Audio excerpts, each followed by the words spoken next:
Hello and welcome everyone to my channel Genosis IT Training. This is continuation of my HTML training, Introduction to HTML and HTML tags. So far we have covered two topics, introduction and tags.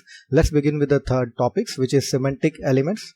Here we'll learn what are semantic elements, and then we'll go through the different types of semantic elements, and then finally I'll take up a lab session wherein I'll show you how to use the semantic elements and run the code.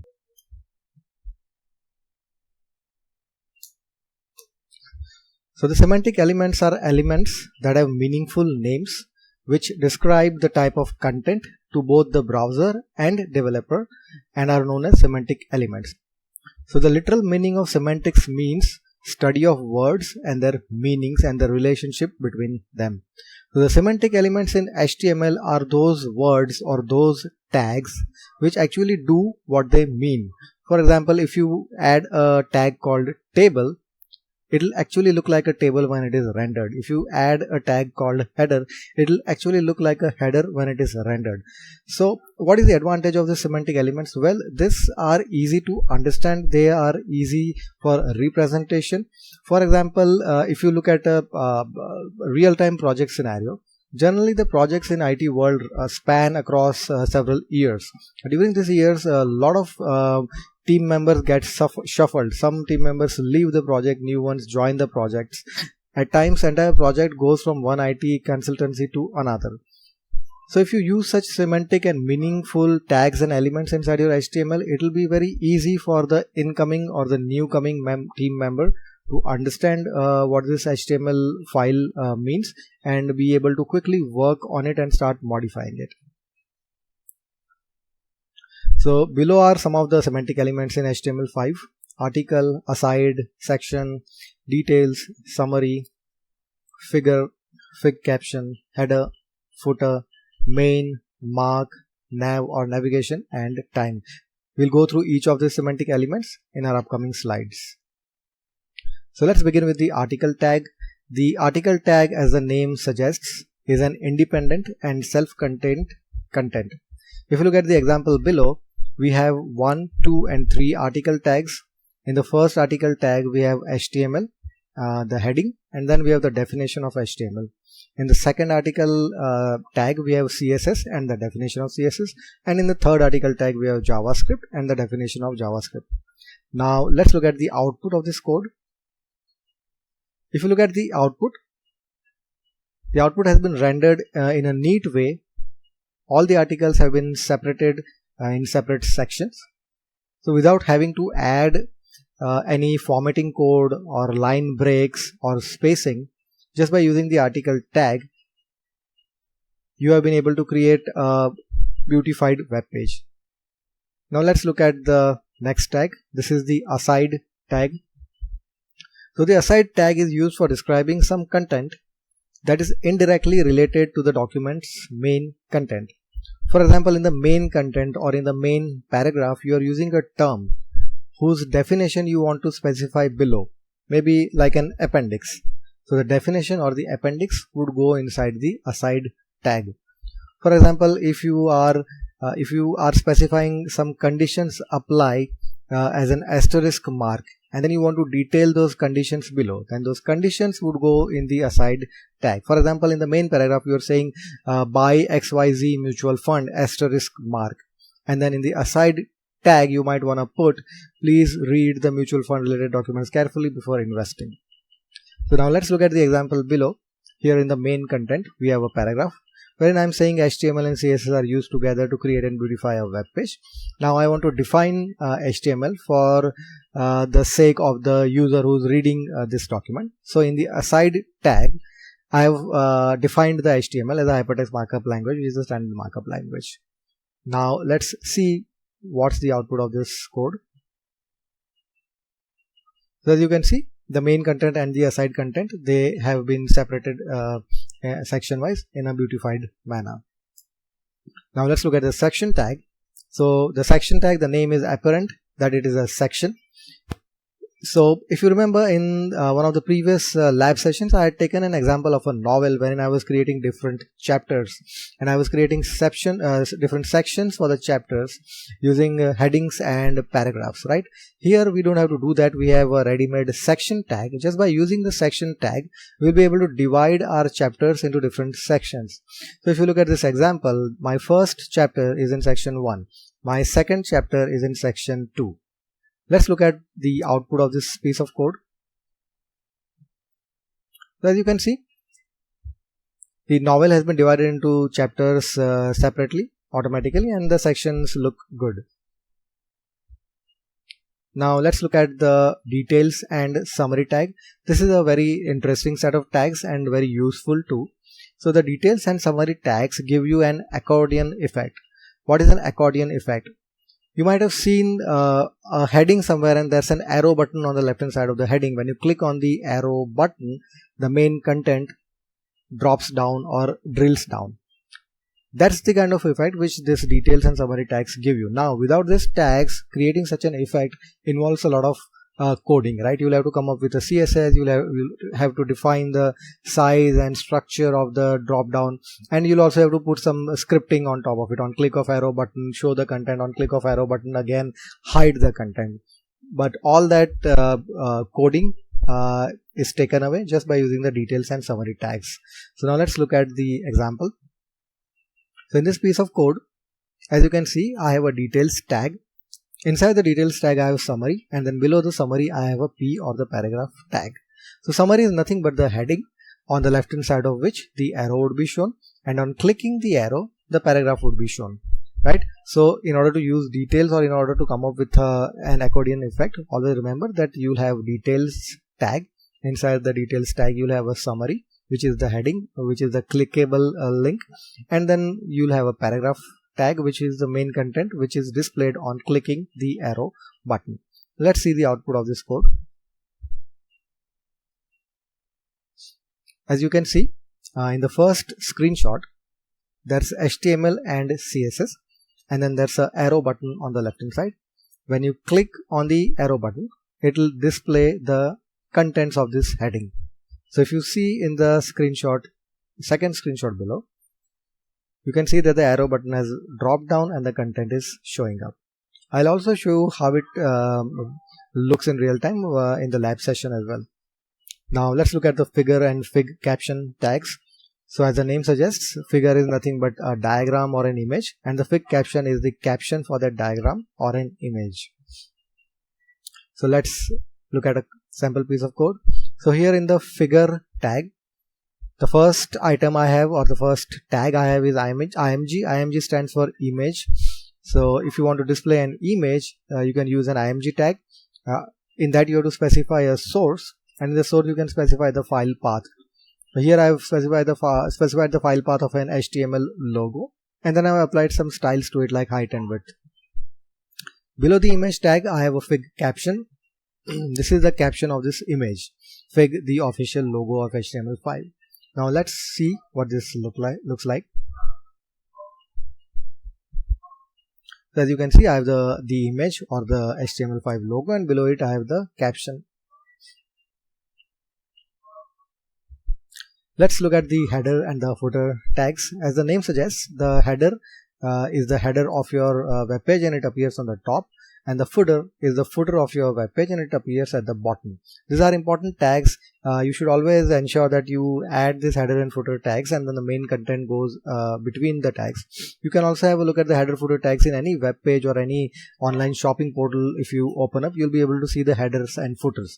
So the header would generally have the name of the website. It will have some welcome message and some other details, and the footer would generally have the contact or the email IDs or the phone numbers and some copyright information. So let's look at a code example. Here in the header, I will put the name of Genosys ID training, and then I will put a welcome message. And in the footer, I will put the name of the author and an email ID. So let's see what's the output of this piece of code. So as you can see, the header is in the top, and then below I have a footer section. Now let's look at the main tag. So as I said, between the header and footer we'll have the main tag. So main tag is used for representing the main content of an HTML document. The content created inside the main tag must be unique to the document and must not be repeated across documents such as sidebars and navigation links, etc. So the sidebars, for example, is if you go to some shopping portal, you click on the menu on the left hand side, it opens up some categories like electronics, mobiles, cosmetics, right? So that is the side navigation bar. That is not the main content, right? So the main tag should contain the main content which appears in the center of the page.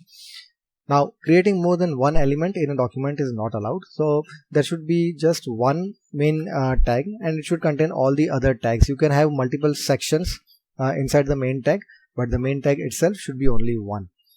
Main tag cannot be a descendant of article, aside, footer, header or nav elements. What descendant means is that you cannot have a main tag inside an article tag. It cannot be a child of an article tag. Now let's look at a code example of a main tag. As you can see here in the main tag, I have several other tags or elements, like I have a heading h1 and then I have a paragraph which describes the content of this main section, and then I have multiple articles. The first article is about HTML, second article is about CSS, and then the third article is about JavaScript. Let's see what this looks like in the output. So as you can see, we have the three articles inside the main tag. Now let's look at the mark tag. The mark tag is nothing but it is used to highlight any text in a document. If you remember, we had previously used a span tag to highlight a text, but we had to apply some styles to the span tag. If you remember, we had applied a color to the text or a background color to the text. So here we don't have to do that. All that we need to do is put a mark and it automatically highlights the color for us. As you can see in the output, that's a yellow highlighted text which is there between the mark tags. Now let's look at the nav tag. So the nav tag represents a set of navigational links or the hyperlinks which are present in the page. Generally nav tag is very frequently used in the headers and footers. So for example, if you want to display home link and my account link and change password links side by side in the header, in the footer you want to specify phone, email or 2-3 different contact details side by side in the footer, then nav tag is to be used. So inside the nav tag we have multiple anchor links. Anchor link is nothing but it contains a hyperlink. If you want to specify hyperlink in an HTML file, you use a tag, and after the a tag you specify href equals the link. So now let's look at a sample piece of code.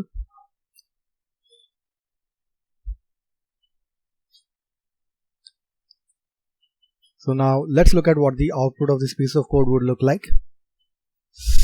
As you can see, the HTML, CSS, JavaScript and jQuery appear side by side in a professional manner, and they occupy less space. You can easily put them in the header as well as footer.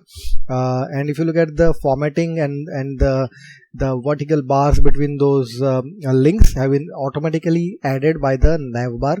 And if you click on any of the links above, you will be navigated to the corresponding link which has been mentioned in the ahref tag. Now let's take up a lab session.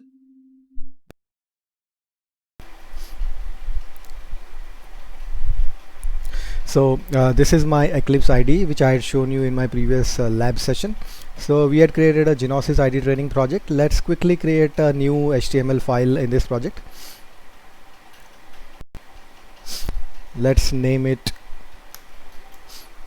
semantic elements.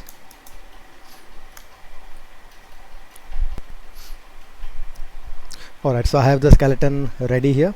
Now let's quickly open this in the design time preview. Open with web page editor.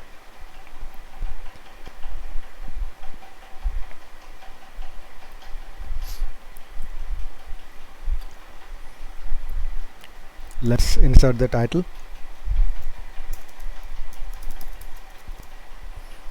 And inside the body, let's begin with headers and footers. Let me bring up content assist, control space, let me type in header,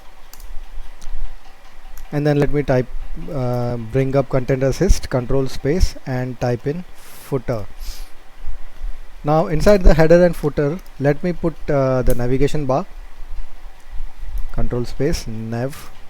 Inside the navigation bar, I'll put some dummy hyperlinks. For example, in the header I want two hyperlinks, home and maybe my account. So let's quickly put those. So let's add anchor tags for the hyperlinks. href, I'll just put a dummy href, and I'll put the target equals blank because I don't want the control to go to some other page, and let's call this home. Similarly, I'll put another anchor tag and I'll call this my account.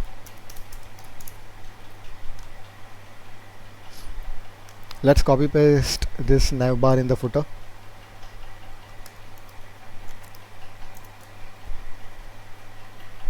And let's call this call us and email.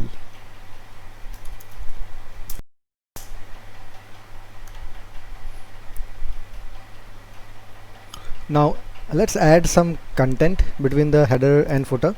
Let's take the example of our previous novel. First of all, let me maximize this. Alright, and let's add some couple of articles here.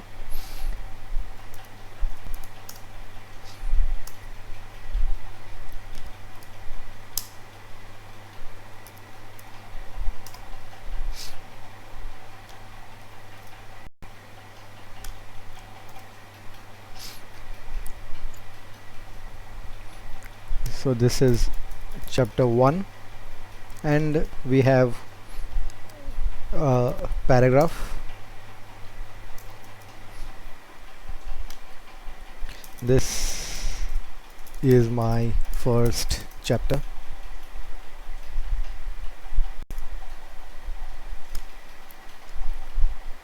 Let's add another article for second chapter. So this is my second chapter. Now let's add a couple of sections instead of articles, and let's see if there's any difference in the look and feel. So let's rename the article section. This is my chapter 3, third chapter. Let's add one more section for chapter 4.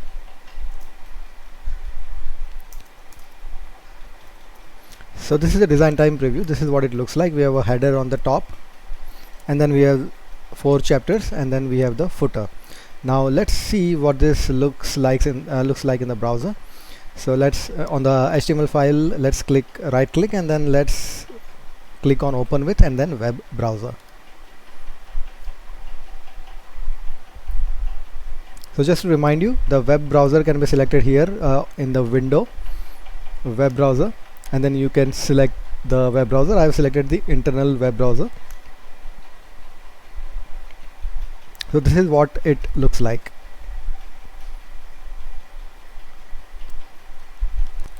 Now let's go ahead and add some more things to it.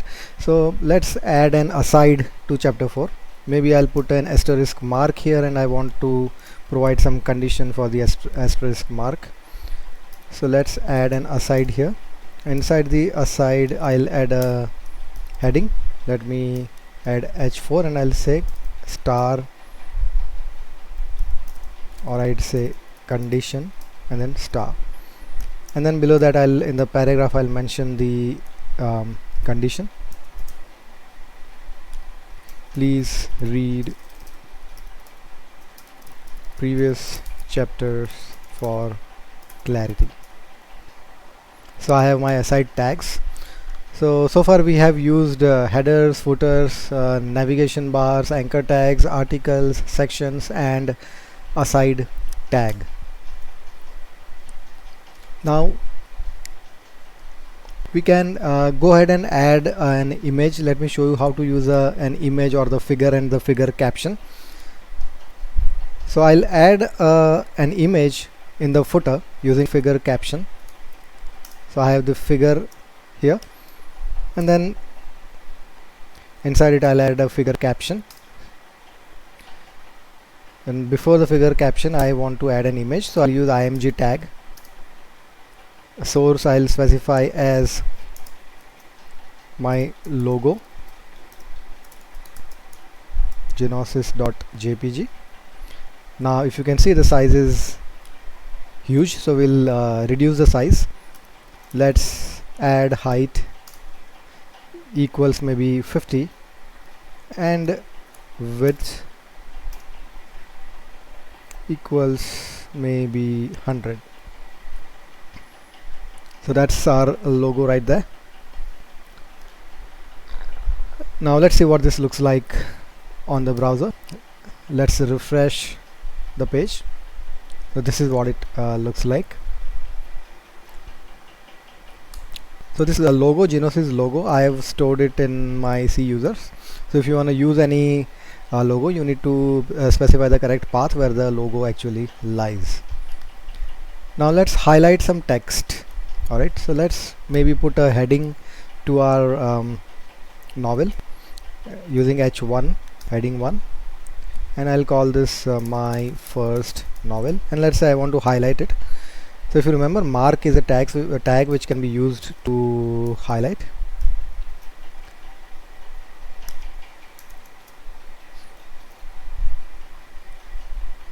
So here it's not showing the highlights, but when we refresh the browser it'll show us that. Alright, so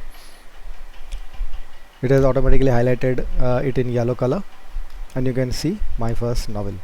And these are clickable links. When you click on those, it'll take you to google.com.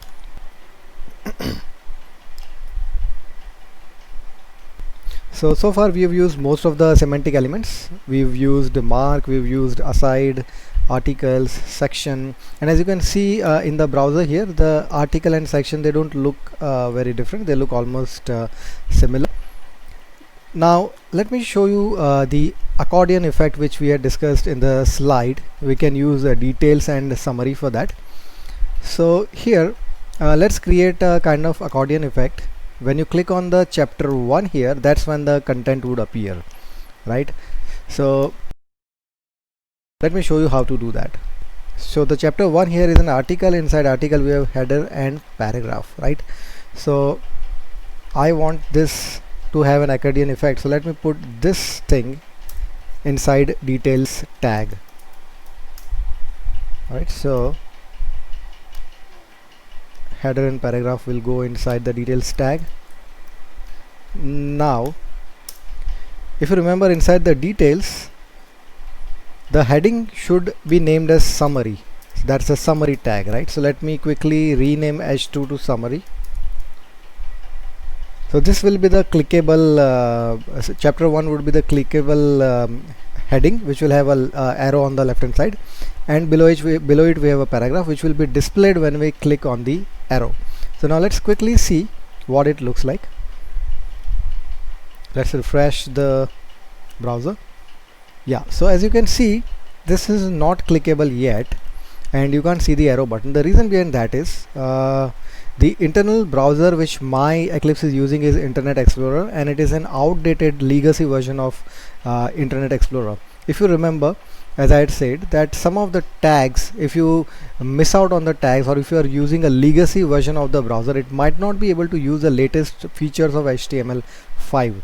So since this is a legacy version, it is not being able to use the details and summary feature of HTML5. So for that, we'll have to open this file in a Chrome. On my machine I have the latest version of the Chrome. Let's try and change the web browser from internal web browser to Chrome and see if we are able to run it. Right click, open with a web browser. Let's see if Chrome opens up. Yes, it is opening up. Alright, so now here you can see that there's an arrow button, and when I click on it, I'm able to see this is my first chapter. Now when I again click on it, it collapses. When I click on it, it expands. So all the chapters can be converted to this accordion effect. It gives a concise look and feel, so that whichever content you want to see, you can see, and then you can again minimize it.